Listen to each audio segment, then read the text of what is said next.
Yo,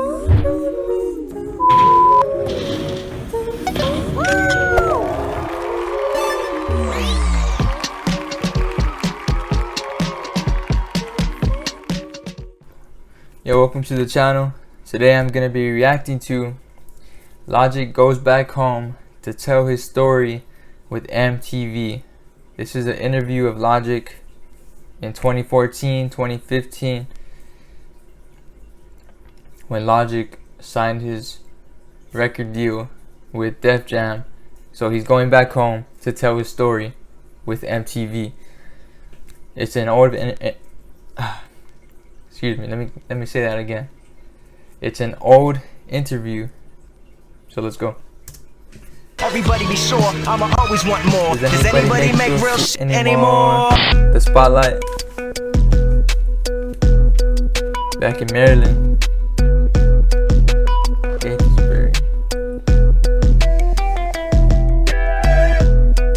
My dad and my mom, I'm the only child between those two. And then my mom has children from different men, and then my father has children from different women.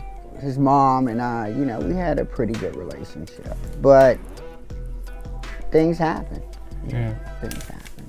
One of my earliest memories that I remember was of my dad. He took me to DC, and he picked up some chick, and they went into this complex, and he left me in a car for like 6 hours. I was about 5 years old. So I'm sure they were like fooling around and doing drugs and smoking and stuff like that, which is crazy.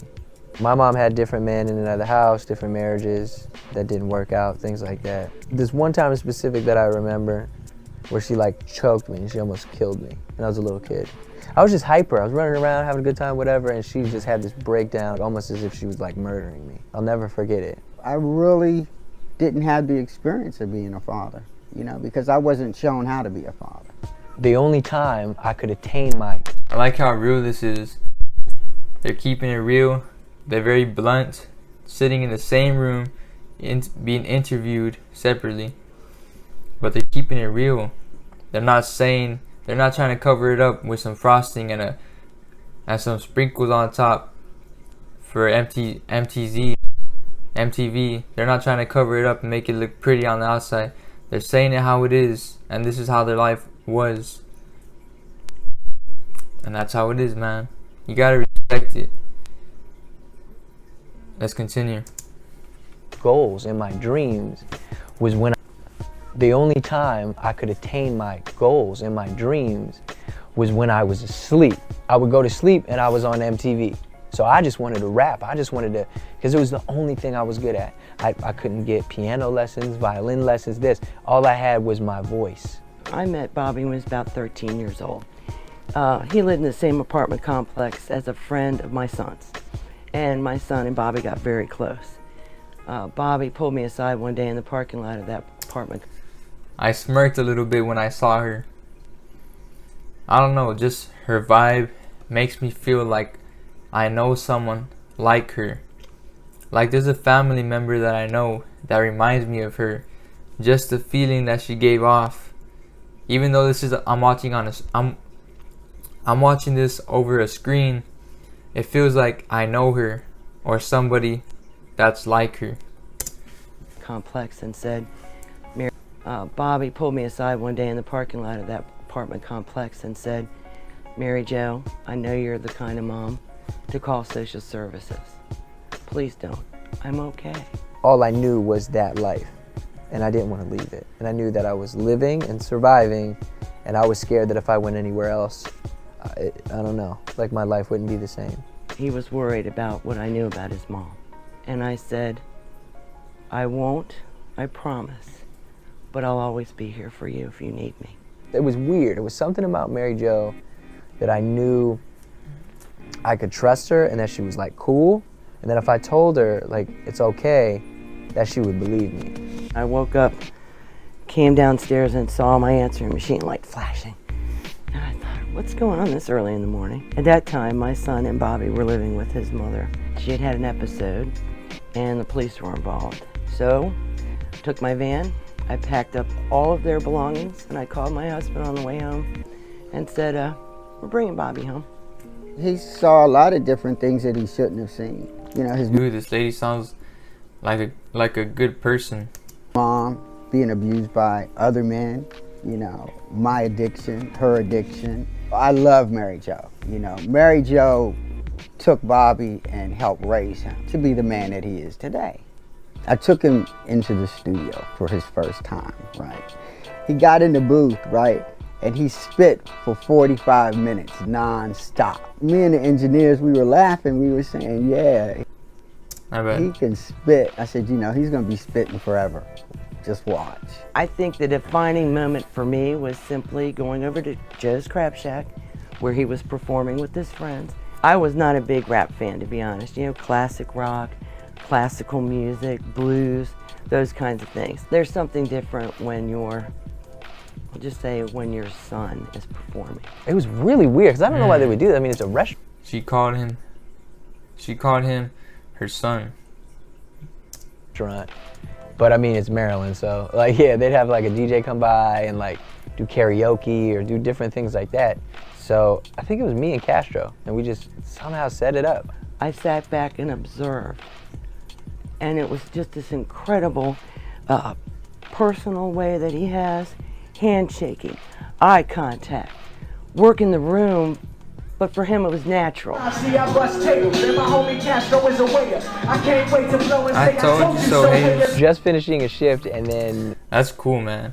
He has someone there that doesn't even like rap, that's not even a fan of it, but she still admires him, liking what he does. She admired him and paid attention to.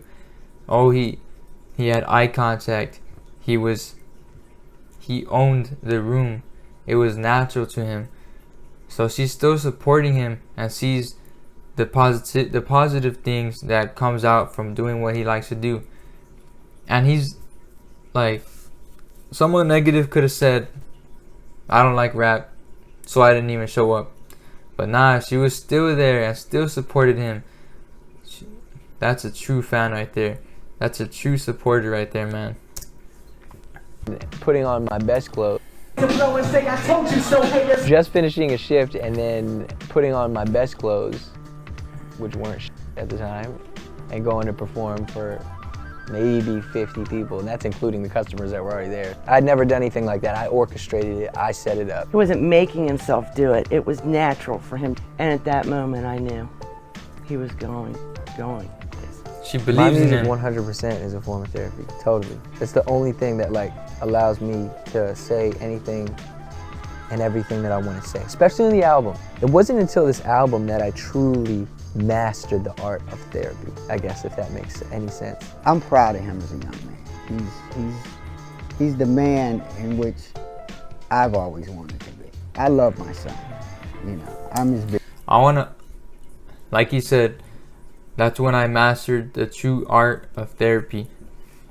I wanna master something like that through music, through filming, through working out, through writing, through video editing. I don't know. I haven't figured it out yet. I haven't gotten to that thing where I like to do it. But I want to master something in my life. Well, if there's one thing that I'm going to do before I die, I'm going to master something where I'm so good at it that people will know, they'll recognize me for it without me even saying that I've mastered this thing.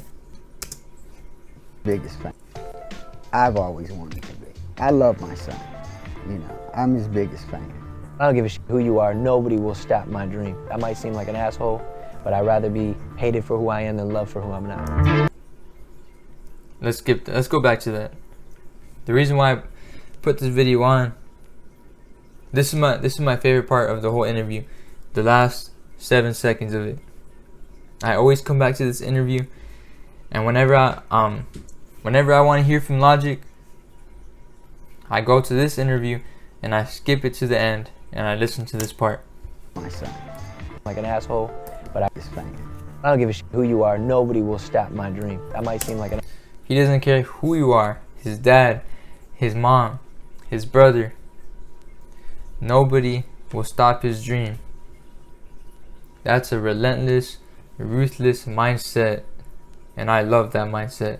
I want to be around people like him that will get to their dream no matter what, no matter who you are.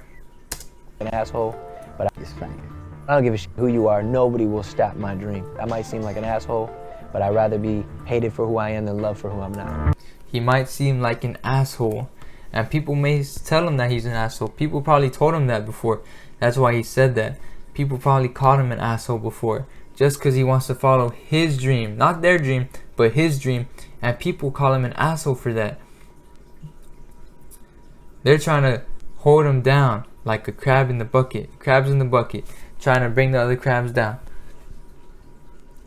And he says, I'd rather be hated for who I am than loved for who I'm not.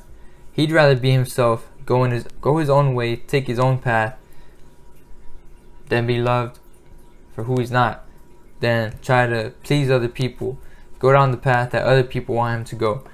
That just makes me mad, and that makes him even more mad, and it's gonna make him go stronger in the path that he wants to go, and that makes me want to go in my own path and not go through other people's paths. Because I picked up on Logic. I pay attention to this guy. I'm not only a fan of his music, I'm a fan of his thinking, his philosophy, his drive, his motivation, the message.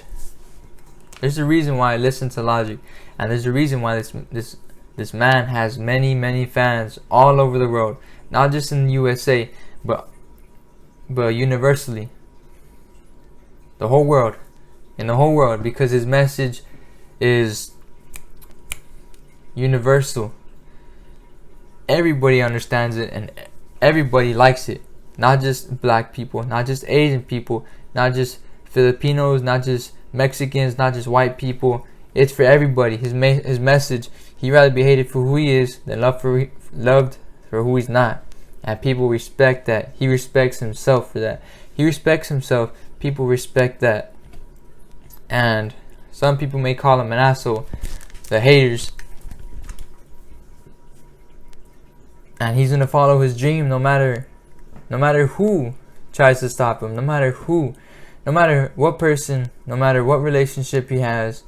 He's gonna follow his dream because he wants to. Logic always says he likes music because he loves to do it. But if his fans don't exist, before his fans existed, Logic liked music. And then his fans came along and he started doing it for his fans. But ultimately, he does music because he likes to do music. I want to hear one more time. Let's listen to this. Listen to this one more time. And don't ever forget it. My dream. I might seem, I'm his biggest fan.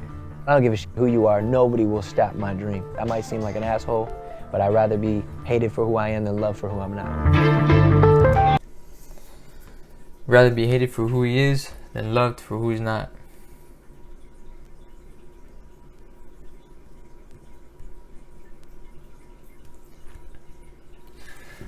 Alright, that was Logic. Goes back home to tell his story with MTV.